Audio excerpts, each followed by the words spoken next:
आज सोने चांदी के दाम में गिरावट। चांदी 1920 रुपये गिरकर 2,34,000 किलो पर आई। 10 ग्राम सोना 1,54,000 का बिक रहा है। गोंडा में घाघरा नदी का जलस्तर तेजी से बढ़ने से बाढ़ की स्थिति गंभीर हो गई है। तरफगंज और करनैलगंज तहसील क्षेत्र की 10 ग्राम पंचायतों के 20 मजरों के करीब 15,000 आबादी प्रभावित हुई। गांव में पानी भर जाने से लोगों का आवागमन में परेशानी का सामना करना पड़ रहा है। सौमित्र बिहार योजना के तहत लखनऊ में 5,000 से अधिक किफ़ायती आवासीय प्लाट उपलब्ध होंगे, जो उत्तर प्रदेश आवास विकास परिषद की एक स्मार्ट टाउनशिप है। भारत में एलपीजी किल्लत खत्म करने की तैयारी। सरकार ने 21 कंपनियों के लिए तय किए टारगेट। रोजाना 63,800 से 10 टन गैस का उत्पादन होगा। उत्तर प्रदेश राज्य सड़क परिवहन निगम के रक्षाबंधन पर चालकों, परिचालकों और कार्यशाला कर्मचारियों के लिए प्रोत्साहन योजना की घोषणा की है। 26 से 31 अगस्त तक लागू इस योजना में 1800 किलोमीटर बस चलाने पर 1,200 रुपये और तकनीकी कर्मचारियों को 500 रुपये मिलेंगे। दिल्ली में महिलाओं के लिए पिंक शैली स्मार्ट कार्ड की अनिवार्यता अब 1 सितंबर 2026 से लागू होगी, जिससे मुक्त बस यात्रा के लिए मौजूदा पिंक टिकट की व्यवस्था 31 अगस्त तक बढ़ा दी गई है। चलो दोस्तों, अगली खबर बताने से पहले इस वीडियो को भी लाइक करें, शेयर करें और चैनल को सब्सक्राइब करके बेल आइकन प्रेस कर लीजिए। महिंद्रा B6 स्पोर्टक इलेक्ट्रिक एसयूवी भारत में लॉन्च। बैटरी 0% पर 13 किलोमीटर और फुल चार्ज पर 6 से 83 किलोमीटर चलेगी। कीमत है 11,45,000 रुपये से शुरू। यूपी में बारिश से गंगा, यमुना और शारदा समेत 11 नदियां उफान पर। वाराणसी में 100 से ज़्यादा छोटे मंदिर डूब गए। राज्य के सभी 75 जिलों में बारिश का अलर्ट है। मोटरोला ने 7,000 mAh बैटरी वाला 5G फ़ोन लॉन्च किया। 32 megapixel selfie camera, 6 GB RAM और स्नैपड्रैगन प्रोसेसर के साथ। कीमत है 27,999 रुपये से शुरू। केंद्र सरकार ने जनगणना 2027 के लिए 40 सवालों की लिस्ट जारी कर दी है। इसमें से लोगों से SC ST या अन्य जात के बारे में पूछा जाएगा। आज़ादी के बाद यह पहली बार होगा जब सभी समुदायों की जात की जानकारी जनगणना में दर्ज की जाएगी। योगी सरकार ने महिलाओं को 50,000 रुपये तक की आर्थिक सहायता देने की योजना पर विचार कर रही है। इस पर अखिलेश यादव का बयान आया है। उन्होंने कहा कि हम 40,000 रुपये से शुरुआत करेंगे। यूपी की योगी सरकार सरकारी के बाद प्राइवेट स्कूलों के टीचरों को सौगात देने जा रही है। प्राइवेट स्कूलों के टीचरों और उनके परिजनों को कैशलेस इलाज की सुविधा मिलेगी। टीचरों का डेटा जुटाया जा रहा है। लखनऊ मेट्रो यात्रियों के लिए इलेक्ट्रिक फीडर सेवा शुरू हो गई है, जो 2 स्टेशनों को 4 रूटों से जोड़ेगी। यह सेवा सुबह 6 बजे से रात 10:30 बजे तक 15 से 50 रुपये के किराए पर उपलब्ध होगी, जिससे यात्रियों का सफ़र आसान होगा। गाजियाबाद से सीतापुर तक 4 से 6 किलोमीटर लंबी नई रेल लाइन का फाइनल सर्वे जारी हो गया है, जिसकी अनुमानित लागत 14,926 करोड़ रुपए है। यह परियोजना हापुड़ से होकर गुजरेगी और पश्चिमी उत्तर प्रदेश में रेल कनेक्टिविटी को बढ़ावा देगी।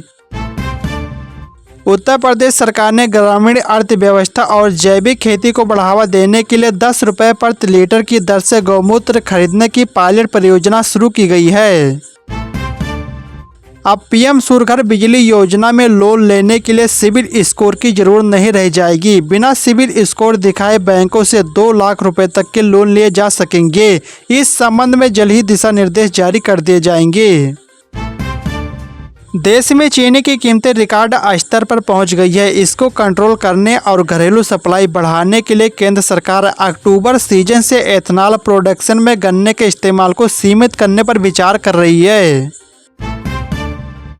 वशिष्ठ अधीक्षक के आदेश पर रविवार को आधार केंद्र खोलने का निर्णय लिया गया। लोग रविवार की सुबह 10 बजे से शाम 6 बजे तक डाकघर पहुंचकर आधार से संबंधित विभिन्न सेवाओं का लाभ उठा सकते हैं। न्यूजीलैंड में अमेरिका से आधे खर्च में पढ़ाई। भारतीय छात्र 1 साल में 33% बढ़े। छात्रों को पढ़ाई के बाद 3 साल का वर्क वीजा भी शामिल है। रोजाना इस्तेमाल होने वाली चीज़ें महंगी होगी। बिस्किट से लेकर साबुन तेल सबकी कीमतें बढ़ेगी। कच्चे माल के दाम बढ़ना है कारण। अगले साल 7 राज्यों उत्तर प्रदेश, गुजरात, पंजाब, उत्तराखंड, हिमाचल प्रदेश, मणिपुर और गोवा में विधानसभा चुनाव होने हैं। इन चुनाव में जनजी यानी कि 18 से 29 साल के मतदाता अहम भूमिका निभा सकते हैं। उत्तर प्रदेश सरकार किसानों की आय बढ़ाने के लिए एकीकृत बागवानी विकास मिशन के तहत मशरूम की खेती पर 40 से 50% तक भारी सब्सिडी दे रही है। कैबिनेट मीटिंग में नए श्रम कानून लागू करने का प्रस्ताव पास हो गया है। उत्तराखंड मजदूरी संहिता नियमावली 2026 में सभी कंपनियों के लिए हर महीने की 7 तारीख तक वेतन देना अनिवार्य करने पर सहमति बन गई है। रक्षाबंधन पर डाक विभाग ने ग्राहकों के लिए एक शानदार सुविधा शुरू की है। स्पीड पोस्ट से भेजी जाने वाली राखियों पर 10% की विशेष छूट दी जा रही है। यह ऑफर निजी कुरियर कंपनियों को टक्कर देने के लिए लाया गया है। आगरा में किसान क्रेडिट कार्ड का करीब 88 लाख रुपए कर्ज और ब्याज नहीं चुकाने पर 9 बकायेदार किसानों की अचल संपत्तियों पर कुर्की की कार्रवाई शुरू हो गई है। प्रशासन ने 41 संपत्तियों के संबंध में कुर्की वारंट जारी किया है और लंबे समय से लंबित वसूली प्रमाण पत्रों पर कार्रवाई तेज कर दी गई है। बिहार सरकार ने मंत्रियों, हाईकोर्ट के जजों और वरिष्ठ अधिकारियों के लिए सरकारी वाहन खरीदने की अधिकतम कीमत बढ़ा दी है। अब वे पहले से ज़्यादा महंगी आधुनिक सुविधाओं वाली गाड़ी खरीद सकेंगे। नई व्यवस्था में इलेक्ट्रिक और हाइब्रिड वाहनों को बढ़ावा देने पर जोर दिया गया है। प्रतापगढ़ में यूपी संस्कृत बोर्ड 2026 की 12वीं के प्रदेश टॉपर रजनीश यादव के खिलाफ धोखाधड़ी की एफआईआर दर्ज की गई है। आरोप है कि उसने नाम और जन्म तिथि में हेरफेर कर परीक्षार्थी 89.36% अंक हासिल कर प्रदेश में पहला स्थान प्राप्त किया है। सरकार ने दिव्यांग बेटियों के लिए ई-ट्राई साइकिल योजना शुरू की है, जिससे वे स्कूल कॉलेज तक आसानी से पहुंच सके। बस्ती में 100 दिव्यांग छात्राओं को इस योजना का लाभ मिलेगा, जिसके लिए आवेदन प्रक्रिया शुरू हो गई है।